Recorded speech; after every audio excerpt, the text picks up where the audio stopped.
You are listening to Christian America Ministries Worldwide, a weekly shortwave radio program and online podcast dedicated to uncensored, politically incorrect biblical teaching. To learn more about Christian America Ministries, visit our website, christianamericaministries.org. And now the broadcast.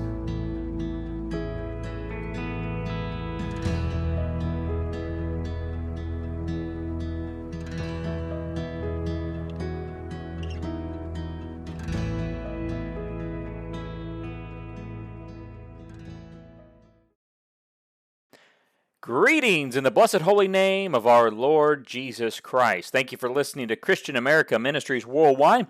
I'm your host, Matthew Dyer, and we are broadcasting around the world on shortwave radio and over the internet at kingdomradioonline.com, as well as Spotify and our YouTube channel, Christian America Ministries on YouTube. And if you're listening to us on shortwave radio this evening, please be sure to go to our website, christianamericaministries.org, and send us a reception report. Now, I give that request out every broadcast, at least I try to, because it helps out a great deal. This broadcast here that you're listening to is our 99 broadcast, or new broadcast, that we've done in the last 2 years. Next week will be our 100th new broadcast, and we've been putting out on shortwave radio. Now, we've had more than 100 broadcasts out there because sometimes we replay broadcasts, but we've had 100 new broadcasts. And we'll talk a little bit more about that in next week's broadcast. But if you're listening to us on shortwave radio, the only way we know who's listening out there is if you send me an email and let me know, or a letter, and let me know how you're listening. And that helps out a great deal. And if you do that, I'll send you a free copy of one of my books just as a thank you for taking the time to say, hey, I'm in Canada and I'm listening on such and such frequency at such and such time. And it helps out so much. We've heard from people all around the world by doing that. But it helps to continue to hear those because sometimes we'll hit a period where we don't really get a lot of reception reports. And I sit around and wonder, hey, is anybody out there listening? And I want to continue on shortwave radio. I think there's a good audience out there on there.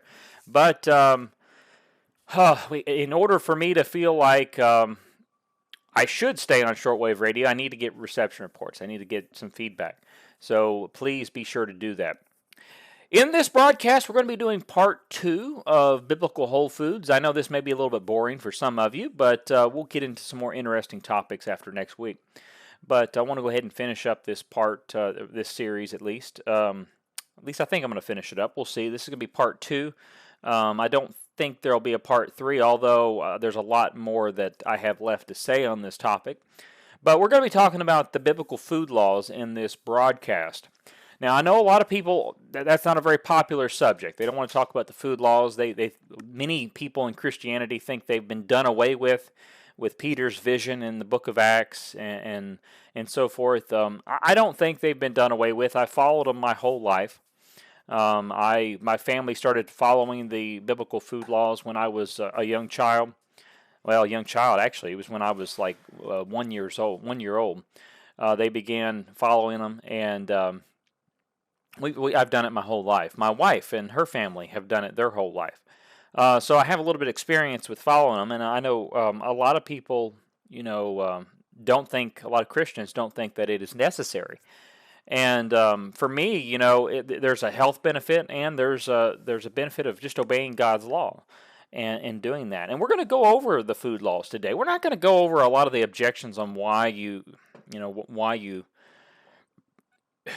we believe that the food laws are for today. I've done that several times. In fact, if you want to hear a message about Peter's vision, I did one it was about a year ago, I think. It was in November of last year, on how Peter's vision has nothing to do with food and has to do with the nations, what we'd call the Gentile people, coming back in to being acceptable. And that's a whole other subject, because a lot of people, and when I say Gentile, I don't mean someone that's non-Jew. And you need to go listen to that if you're curious about that. But that passage there, that dream, has nothing to do with food. It has to do with people. And A lot of people use that to say that God was erasing the food laws. Out of all the laws, he wanted to make sure Peter knew he could eat a pork chop. But if you read that whole passage, it has nothing to do with food, it has to do with people. And Peter understood that later on. He was confused at first, but later on he understood that if you read the passage all the way through. So the passages we want to look at in this broadcast is going to be Leviticus chapter 11 and Deuteronomy chapter 14. That's where you're going to find the biblical food laws and what I would call biblical whole foods, because the things that were clean were whole foods, and the things that weren't clean were never considered food.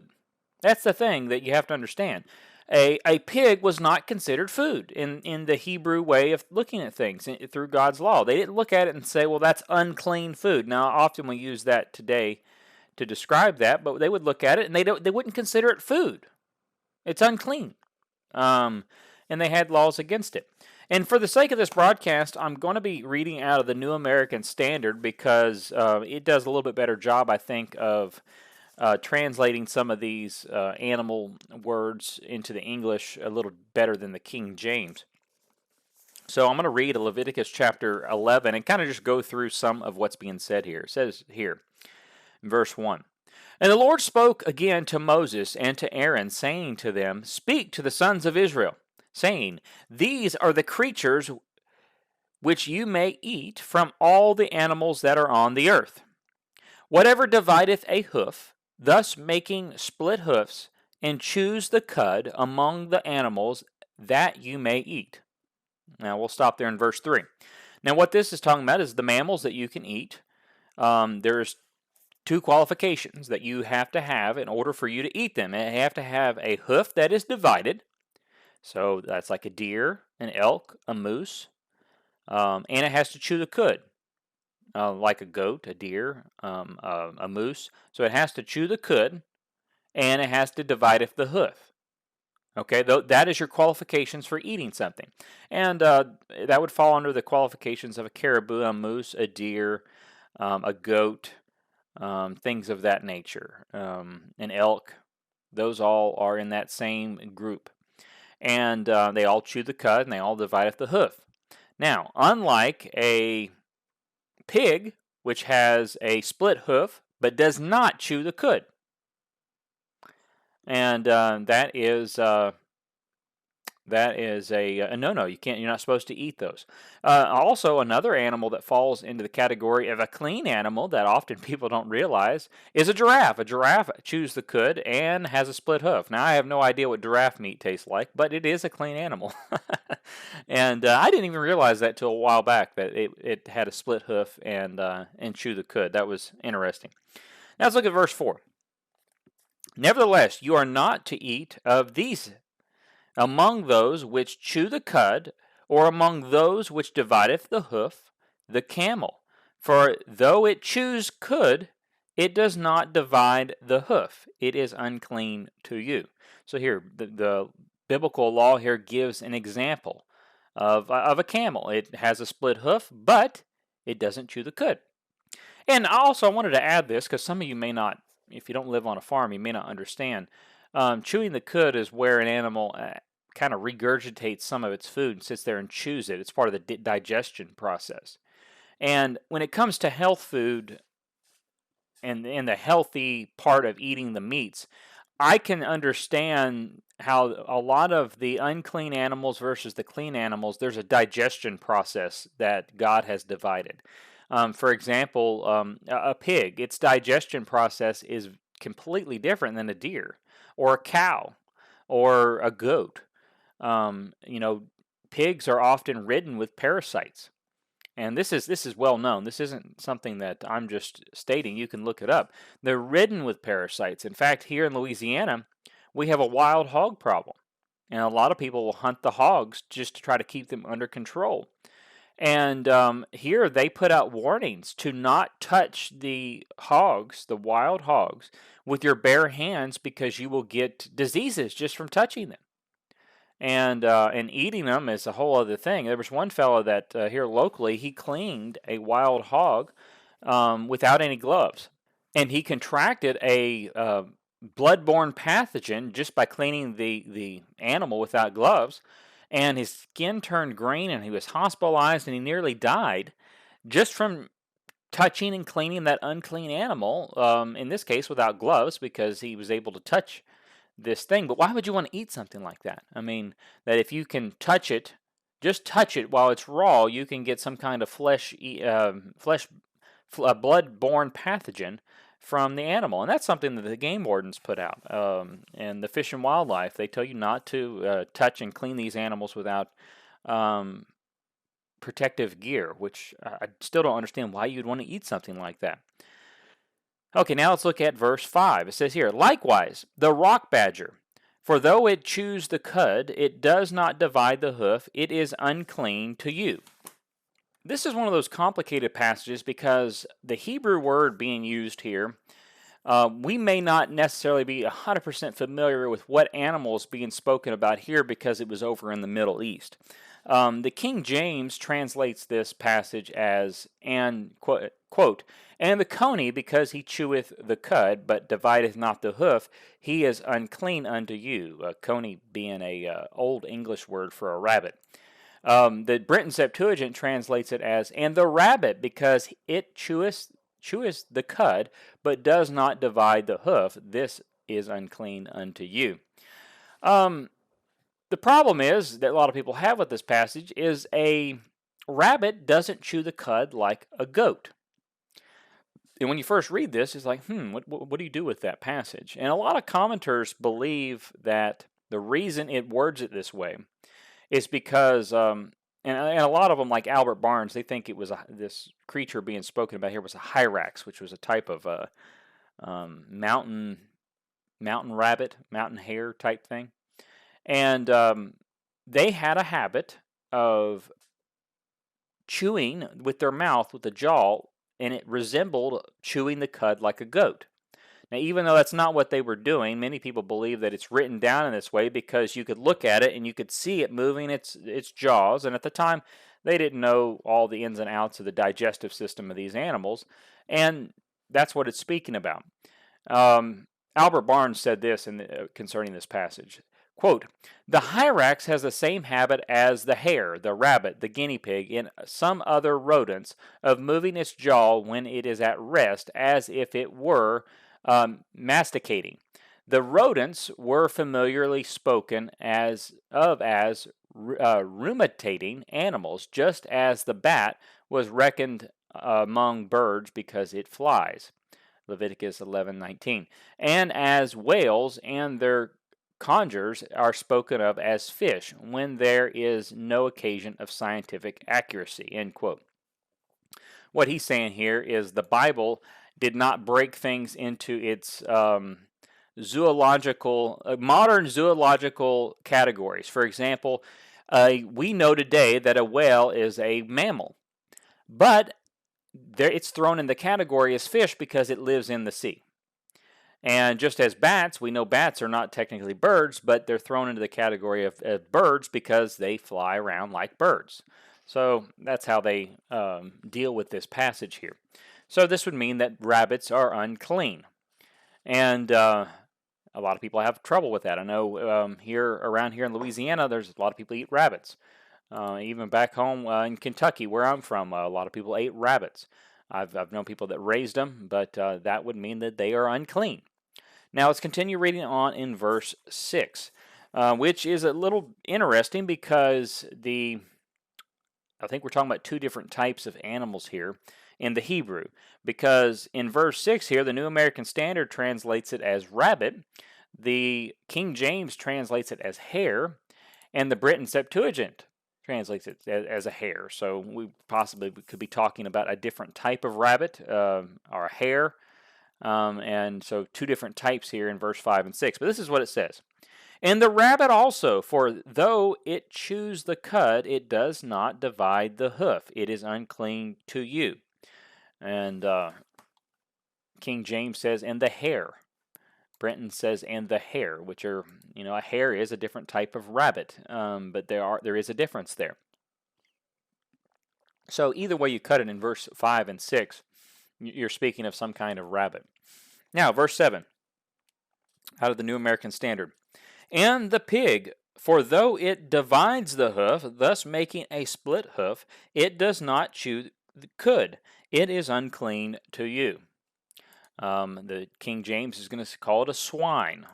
The Septuagint is as well. In the swine, though he divideth the hoof, and be cloven hoofed, yet he cheweth not the cud, he is unclean to you. So you see how simply the scriptures here are breaking down what you can eat and what you can't eat. Anyone that can observe an animal can figure out what they can eat. A swine which divideth the hoof and cheweth not the cud, you can't eat it. Simple as that. And, there's been a lot of research on swine and pig's flesh over the years, scientifically. And it is ridden with parasites. In fact, you can go onto YouTube. I believe it's still on YouTube. There was a video circulating a couple years ago that they took raw pig's flesh and they put Coca-Cola on it, because Coca-Cola is like they use it for cleaning things. It's terrible for you. You shouldn't drink it, but they would pour it on the pig's flesh, and it would make the worms, the parasites that are in the flesh from the grocery store, come out, and you could visibly see them. With that thought in mind, I want to read a quote here from a booklet that the late Pastor Sheldon Emery put out called I think it's called A Voice from the Past, that had quotes in it from a book published in 1873 called Plain Home Talk, Medical Common Sense. And on page 54 to 75, under causes of nervous and blood derangement concerning the food we eat, it said this on page, I don't know what page it would have been on in that original book, but I can email anybody a PDF copy of what I'm reading here if anyone is interested in it. Just send me an email at prayforchristianamerica@gmail.com. But it says here, again, pork is charged with being wormy. It has killed a great many persons in Germany and not a few in other countries, including our own.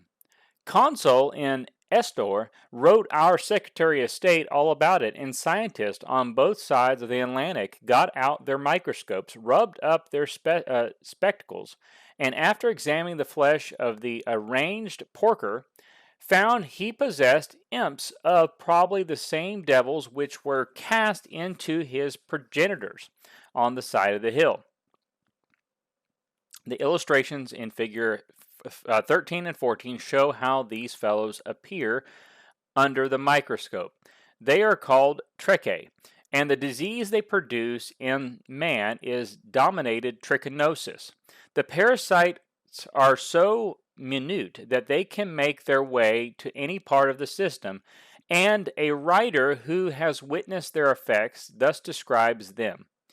This performate of parts by millions of microscopic worms is attended with symptoms more or less violent, depending on their numbers and the strength and health of the victim. While passing the coats of the bowels, violently purge often arises, simulating arsenic poisoning, and many persons have been unjustly suspect of this crime when persons eating food prepared for them have not been thus alarming seized. As the worms make their way into the muscles, pain like those of rheumatoid cramps and weakness or entire loss of power resembling parasitic ensue. And when the numbers of the trichae are large, wasting, exhaustion, and death follows. Persons escaping with a few of these disagreeable tenants suffer in small degree from similar symptoms, but gradually recover, and a small portion of their muscles, removed and magnified, reveal the trichemine arrived at their destination, undergoing the various stages of the ensilment. Trichinosis took the form of an epidemic in some parts of Germany in 1865 and handed a great many people on this side of the Atlantic very roughly, Cases occurred in this city, in portions of Pennsylvania, and exclusively in the West, where the hogs enter so largely into the diet of the people. A scientific investigation committee in Chicago reported having found in 1,200 hogs slaughtered, 1 in 58 affected with a parasite.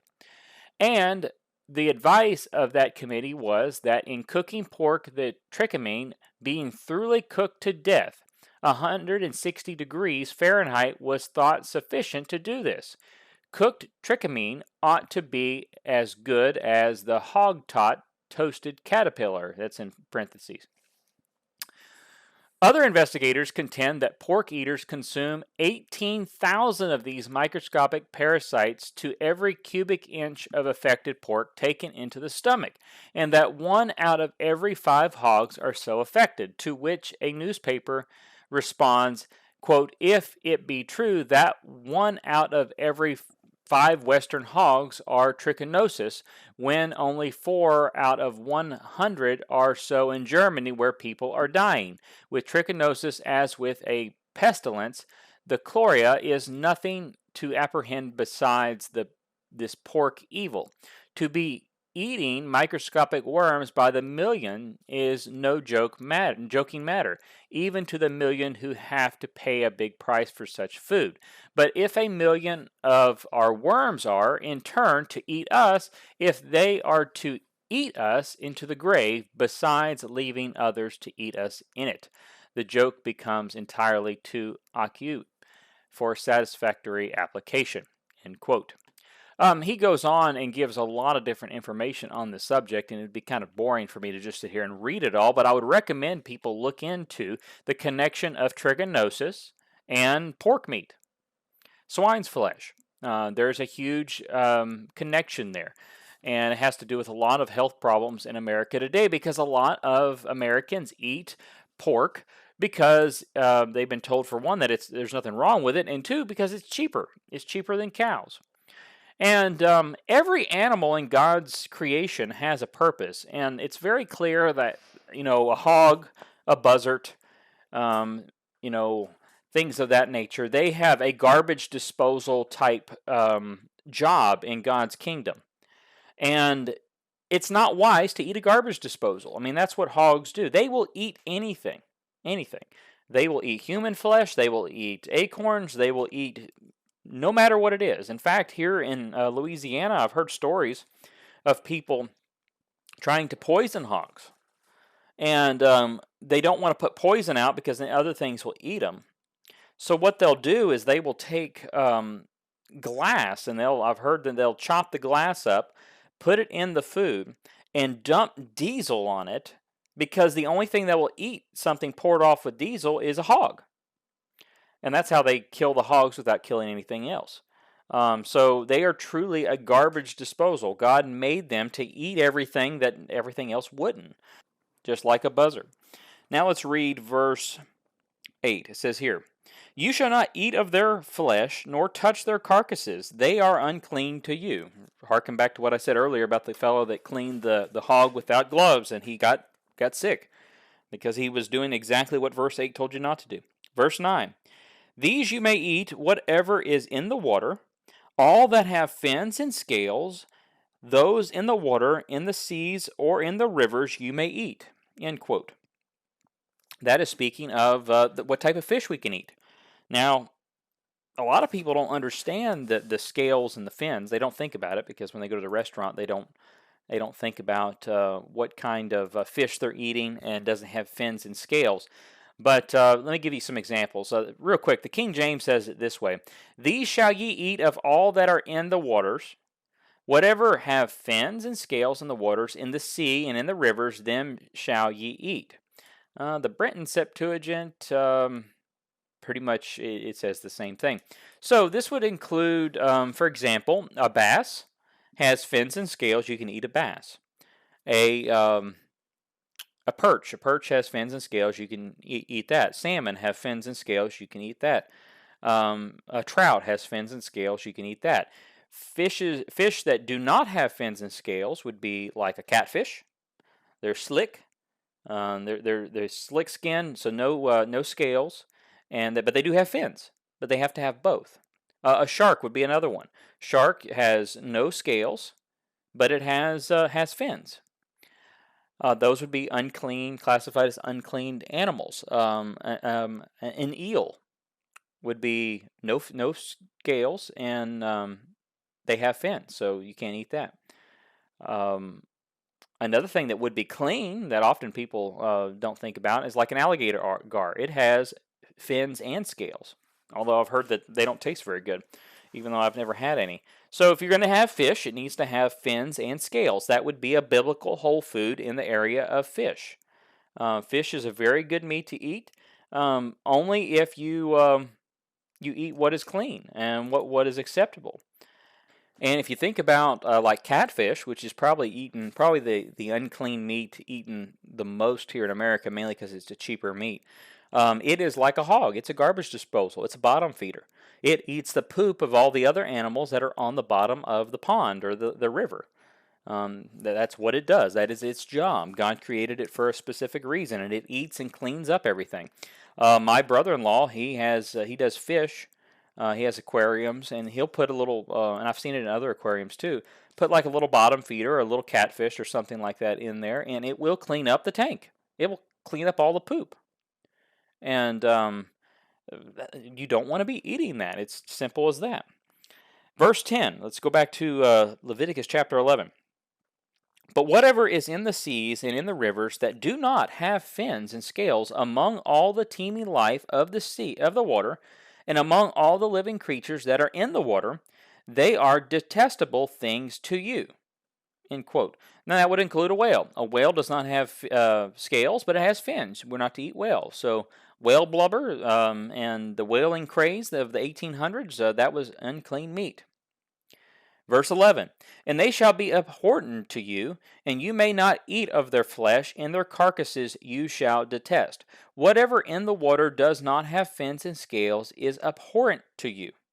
These, moreover, you shall detest among the birds. They are abhorrent, not to be eaten, the eagle, and the vulture, and the buzzard. Now, let's stop there at verse 13. What are those three examples there given in verse 13? Scavengers, predators, and garbage disposals, basically, just like hogs, just like catfish. Do you see the pattern here that God is giving? There's a certain thing we're not supposed to eat, and it has to do with how they were made. They weren't made to be eaten. And why God picked these animals? I think He had a purpose for them.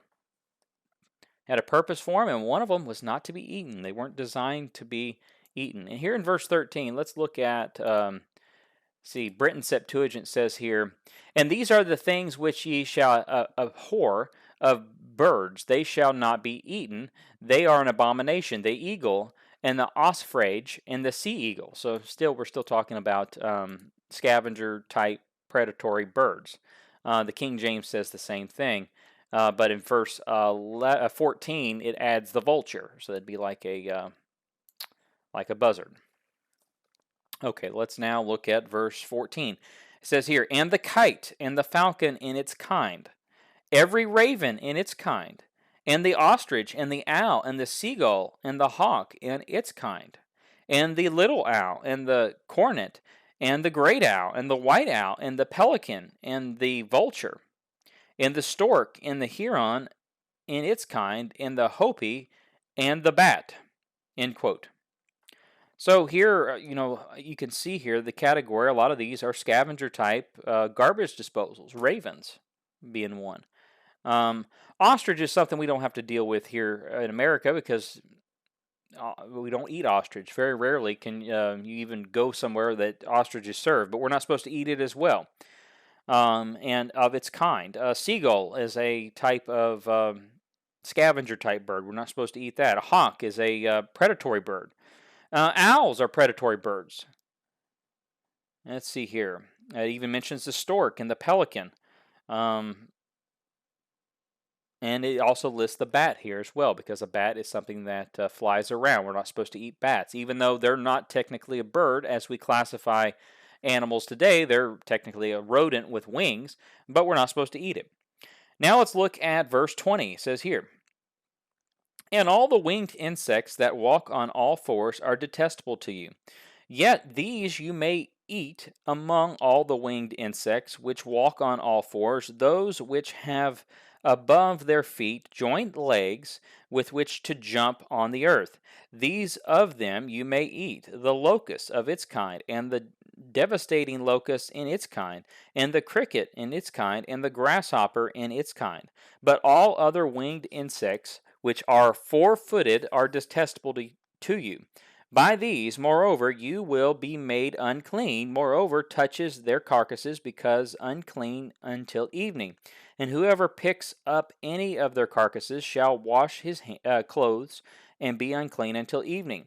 Concerning all the animals which divideth the hoof, but do not make a split hoof, or which do not chew cud, they are unclean to you.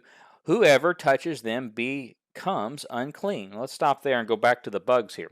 This isn't something we have to worry about much in our culture either, but we're not supposed to eat bugs unless they fall under the category of like a grasshopper, a locust, a cricket.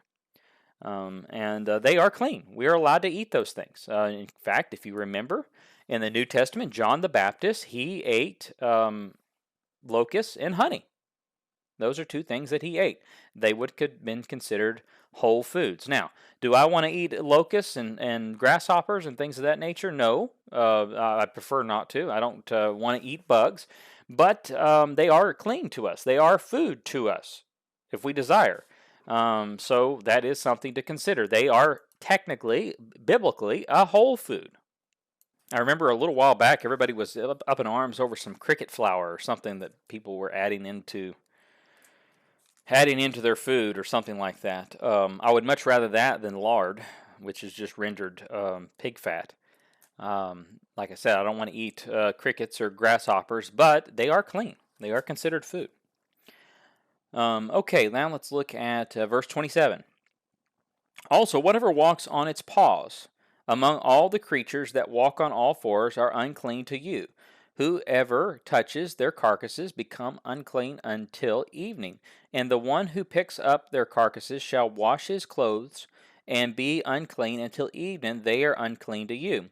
Now these are to you the unclean among the swarming things which swarm on the earth, the mole, and the mouse, and the great lizard in its kind, and the gecko, and the crocodile, and the lizard, and the sand reptile, and the chameleon.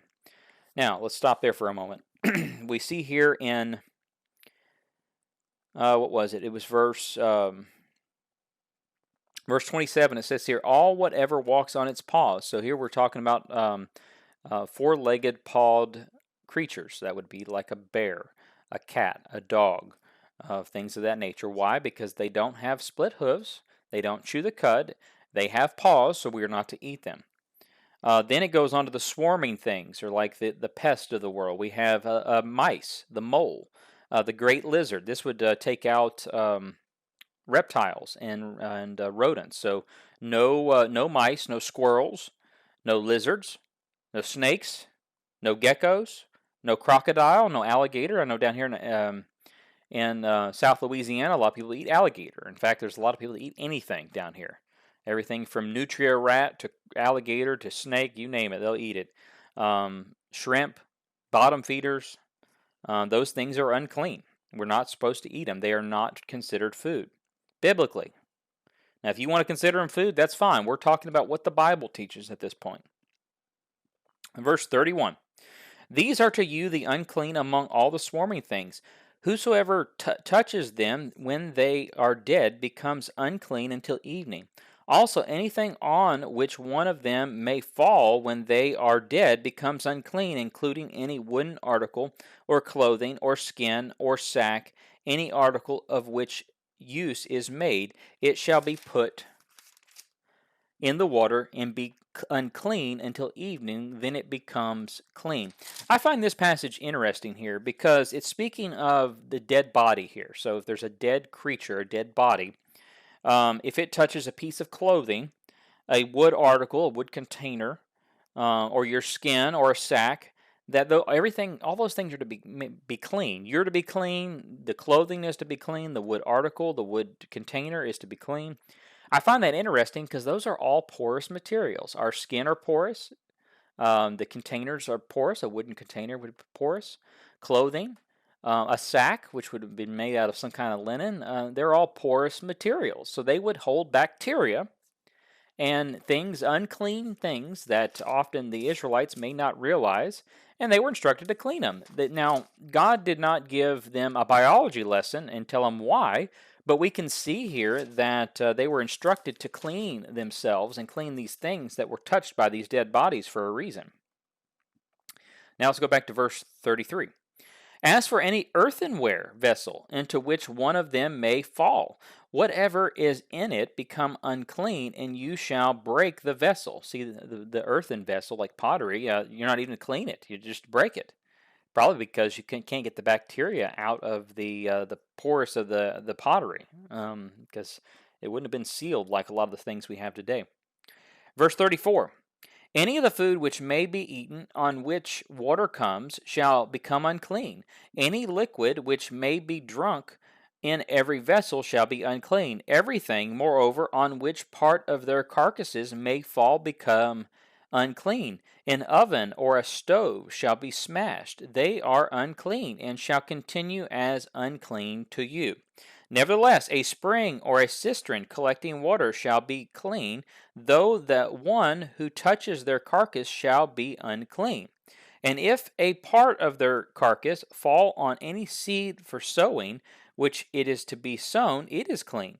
Though if the water is put on the seed, and a part of their carcass falls on it, it is unclean.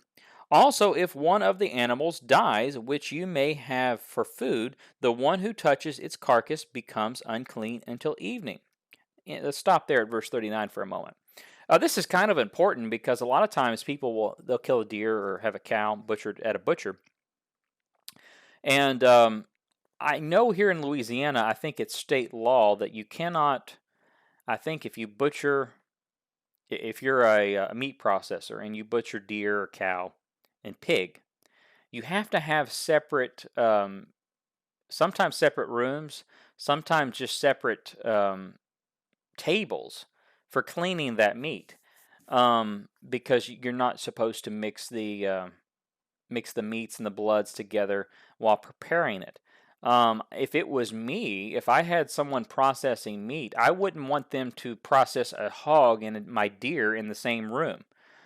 Because you will have some transfer there. It's unclean. It would be unwise. And even the health department recognizes that, or they wouldn't have their the people that are processing meat have separate cleaning areas for different species. So that is something to consider too. If you're having deer processed by someone, see if they process any unclean animals along with the deer or cow you're having them process. And if they do, maybe consider processing it yourself. I know it's more work, but it can be done. Now let's look at verse 40. It says here, He too who eats some of its carcass shall wash his clothes and be unclean until evening. And one who picks up its carcass shall wash his clothes and be unclean until evening. Now every swarming thing that swarmeth on the earth is detestable, not to be eaten. Whatever crawls on its belly, that'd be a snake. Whatever walks on all fours, would be like a lizard, squirrel, mouse. Whatever has many feet, in respect to every swarming thing that swarms on the earth, you shall not eat them, for they are detestable. So that'd be like a centipede, a spider, anything that has many feet. I'm trying to think of something that has more than 4 legs here. I think we're just mainly speaking about insects here. Verse 43. Do not render yourself detestable through any of the swarming things that swarm, and you shall not make yourself unclean with them, so that you become unclean. For I am the Lord your God. Concentrate yourself, therefore, and be holy, for I am holy. And you shall not make yourself unclean with any of the swarming things that swarm on the earth. For I am the Lord who brought you up from the land of Egypt to be your God. Thus you shall be holy, for I am holy. This is the law regarding the animal and the bird and every living thing that moves in the water and everything that swarms on the earth. to make a distinction between the unclean and the clean, and between the edible creature and the creature which is not to be eaten." End quote. That's the end of Leviticus chapter 11. So, but make note here what it says here in verse 47. To make a distinction between the unclean and the clean, between the edible creature and the creature which is not to be eaten, or the creature which is not edible. You see, the unclean animals are not even considered food. They're considered unedible in the Bible. Now, that is something that is needs to be pointed out. So there technically is not such thing as unclean food, because it's not considered food to begin with. So those are the biblical food laws, and I would recommend every person listening out there, I know there's many probably thinking that everything I said is not applicable for them today, but I would encourage you to do some research and look into it for yourself. But we're not done. We still have a few other things that God considers not to be food. Let's go to Leviticus chapter 3. We're going to speak about blood. This also isn't a thing that is a big deal in our culture. We don't have people that that consume blood, but I do want to cover it. Leviticus chapter, this is mentioned several times in the Old Testament, but we're going to look at a couple of them. Leviticus chapter 3, verse 17.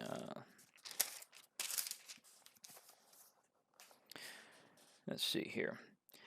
It is a perpetual statute throughout your generations in all your dwellings. You shall not eat any fat or any blood. Let's look at that in the King James. That is the New American Standard. Let's see.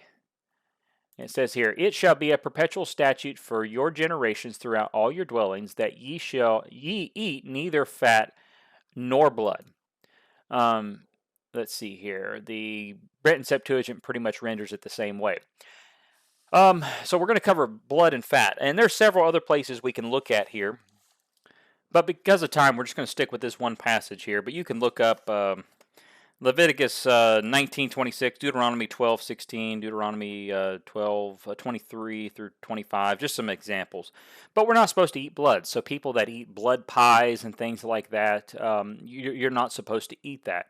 Even people that eat very rare steaks, which are not cooked, and have blood, on them, you're not supposed to eat that either. That's still consuming blood. So I'm not saying you have to eat a well done steak, but it needs to be done enough where you don't have blood coming out of it. So that is something that we're not supposed to do. So eating blood, not eating blood, that's simple to understand. What really got me a couple years ago, it was probably about 10 or so years ago, is fat. I've never liked fat on a steak. I cut around it. But I'm sitting there observing a steak, a T-bone or a sirloin or something like that, and you're looking at it, and you're like, the fat is marbled through the meat. How are we not to eat this fat? Even if I try my best at cutting around it, I'm still consuming fat. It's in the meat. It's marbled in the meat. But, it says here, the Bible, we're not to eat any fat. How are we to reconcile that? How are we to obey this command when it's almost impossible if you're eating any kind of meat? And so I kind of took the I'll do as best as I can approach. But you know what? That doesn't make much sense either, because it doesn't say do as best as you can not to eat any fat. It says not to eat any fat. And the answer to that question is actually in a couple verses before, because what is being spoken about here as fat is not the same as the fat marbled through a T-bone. There's a specific type of fat in the context of this passage here in Leviticus chapter 3. And it has to do with sacrificing and the type of fat that was sacrificed. And let's go back to verse 1 of Leviticus chapter 3. It says here, "Now if his offerings is a sacrifice of peace offerings, if he is going to offer out of the herd, whether male or female, he shall offer it without defect before the Lord. And he shall lay his hands on the head of his offering and slay it at the doorway of the tent of the meeting.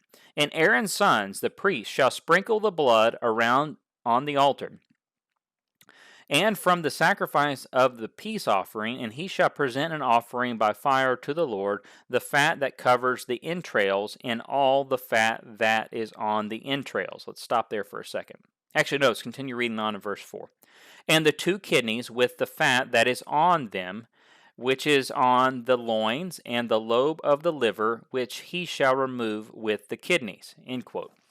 So, one first thing I want to point out is the fat being spoken about here in the blood was the Lord's. You weren't supposed to eat that. The priests were to take it off, and other times throughout the year when they're eating meat, they wouldn't eat it either. They were instructed not to eat the fat, not to eat the blood.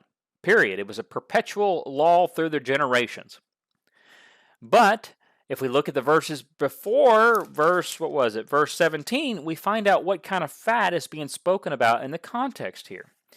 We already know what the blood is. It says here in verse 3, and from the sacrifice of the peace offerings he shall present an offering by fire to the Lord, the fat that covers the entrails, that would be the inward organs, and all the fat that is on the entrails, and the 2 kidneys with the fat that is on them, which is on the loins, and the lobe of the liver, which he shall remove with the kidneys. So what we have here is the inner fat that is covering the organs. Now, in our bodies, and you if you've ever cleaned a cow or a deer, especially a cow, you will understand what this is speaking about here a little bit more, because in the body of the animal, there's this really thick, different type of fat that is covering the organs, and it's designed that way to insulate the organs and protect the organs. And it is basically concentrated fat. It is not the same as what's marbled through the meat of your steak. And it is something that we were not meant to eat. So when verse 17 is speaking about fat, it's speaking about fat in the context of the previous verses. It's speaking about the organ fat, the fat that covered the organs. And also it's mentioning kidneys here and the lobe of the liver. So the lobe of the liver, the 2 kidneys, the organ fat, the fat around the organs were removed. So that means kidney pie, you're not allowed to eat kidney pie. The fat that surrounds the organs, we're not allowed biblically to eat that. It's not good for us.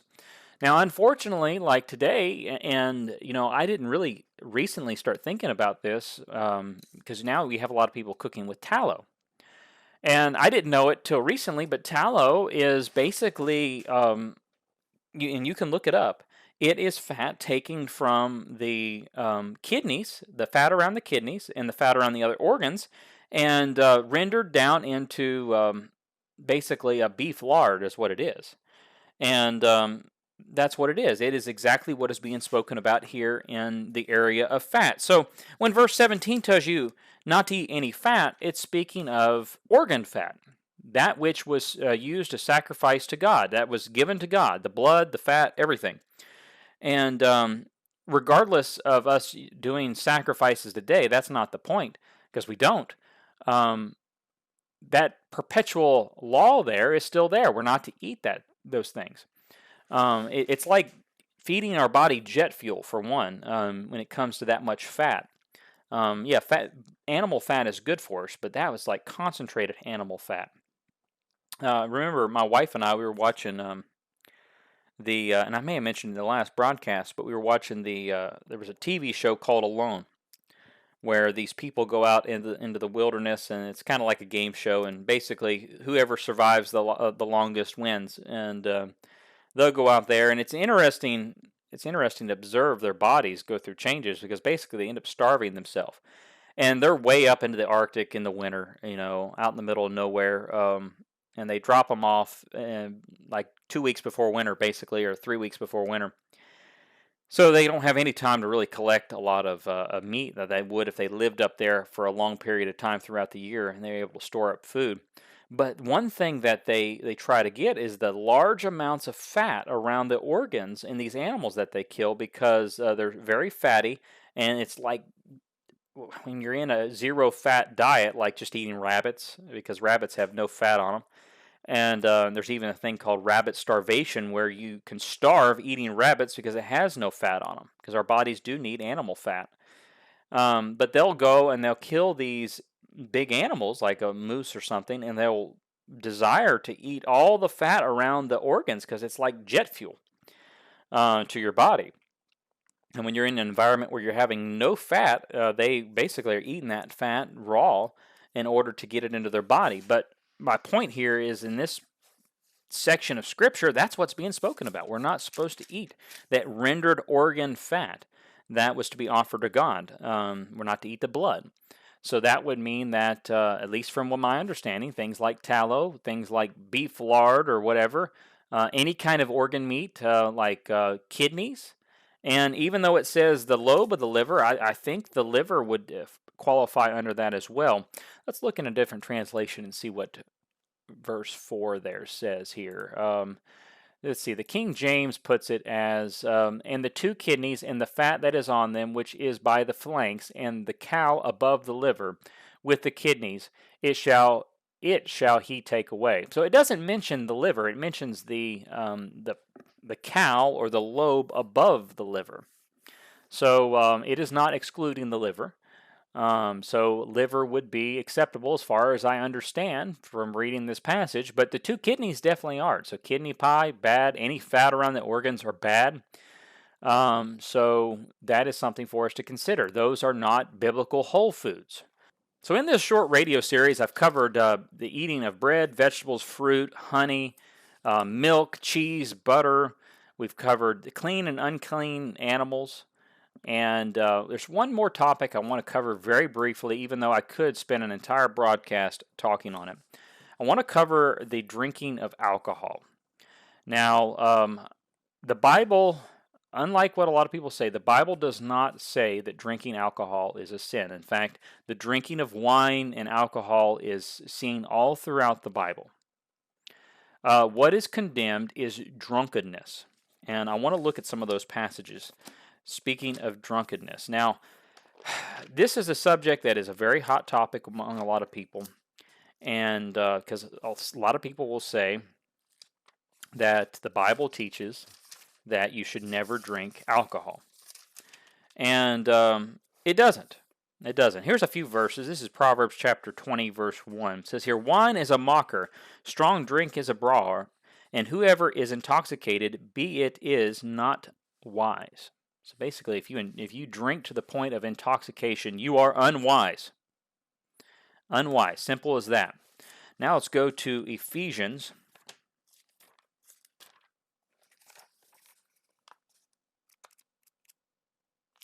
Ephesians chapter 5, verse 18. "And do not get drunk with wine, for that is a dissipation, but be filled with the Spirit." So, do not get drunk with wine. And then if we go to Galatians chapter 5, verse 19 through 21, it says here, "Now the deeds of the flesh are evident, which are immorality, impurity, sensuality, idolatry, sorcery, enmity, strife, jealousy, outburst of anger, disputes, dissents, factions, envy, drunkenness, carousing, and things like these, of which I forewarn you, just as I have forewarned you, that those who practice such things shall not inherit the kingdom of God. But the fruit of the Spirit is joy, love, peace, patience, kindness, goodness, faithfulness, gentleness, self-control. Against such things there is no law. Now those who belong to Christ Jesus have crucified the flesh with its passions and desires. If we live by the Spirit, let us also walk by the Spirit. Let us not become boastful, challenging one another, envying one another." Drunkenness is not a good thing. It's a sin. Alcohol, though, the consumption of alcohol is not. So however if you can drink alcohol without getting drunk, then it's acceptable. But what really aggravates me are the men out there. I've run into many of them over the years. They couldn't tell you anything about the Bible. They couldn't tell you anything about theology or anything like that. But if you come along and tell them they shouldn't drink alcohol, they'll find them a Bible somewhere and they'll try their best to defend that one point. And I'm not saying they're wrong. But it really aggravates me that they have no passion on biblical truth unless someone tells them that they can't have their 3 beers a night right after they get off of work. And I've known men like that. They don't consider themselves drunks, but they better have 2 to 3 beers a night after work. If not, they just can't get through the week. Now think about that for a moment. I'm just saying, I'm speaking from personal experience, because I've known men who have to have their alcohol after they get off of work just to get through the week.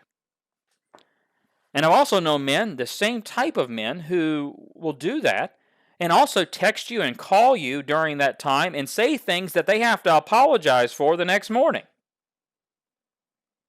Now, yes, they're not a classic Andy Griffith Otis type drunk at that moment in time, but if you drink a substance like alcohol and you start saying and doing things out of your control that you normally wouldn't, are you not drunk or tipsy? Now, I don't drink alcohol. I don't. I've had very little alcohol in my life. I've never been drunk. I've never drank enough to get drunk. I do not desire it. I know that's different for some men. They've had it and they desire it. I don't desire to be out of control of my body, either in word or action. So I don't have the temptation of that. I realize some men do. Okay, and I'm not being hard on those people. It's something they have to deal with. I don't have that temptation. I don't. I had a grandfather who I never knew. He died very young, when my dad was just 6 years old. He was not an alcoholic, but he was a drunk. He was a frequent drunk, and for a moment in his life, and he died alone because of it. Because of that and some other problems. I have a great-grandfather who was a drunk and a gambler, and he died alone too. So when you drink alcohol, although it's not a sin, it is like playing with fire. You have to be very careful. It is something very serious. And for a person that never drinks or drinks very little, they are not at risk of all the things that someone who drinks frequently is. Keep that in mind. So although, yes, drinking alcohol, there's nothing wrong with it. It's not a sin. You have to be in control of it. It's like playing with fire. So keep that in mind. If you drink frequently, make sure you are not going too far in what you're drinking, because then that becomes a sin. And those who don't drink at all, that's fine too. They will not have the risk, and they will not have the issues that people who drink even frequently or not. Like I said, I know men who have to have their beers in the evenings to get through the week, and if they don't, it's like hell. And usually with a lot of those people, it usually starts with something small and it continues to increase until there's a problem.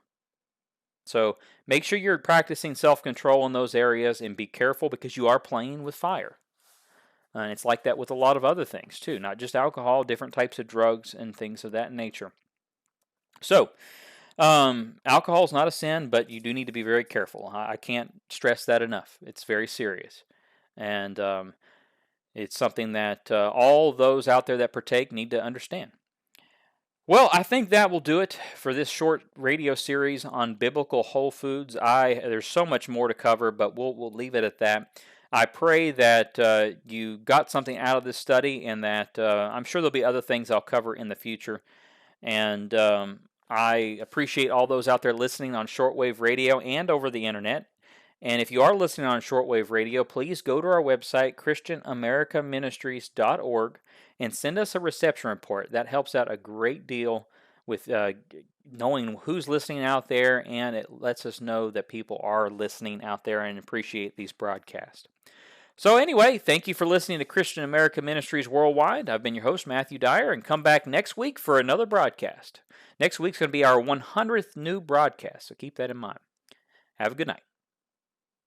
Thank you for listening to Christian America Ministries. If you are blessed by this outreach ministry, please consider going to www.christianamericaministries.org to our contact page and donating to our radio ministry to help keep this program on the air.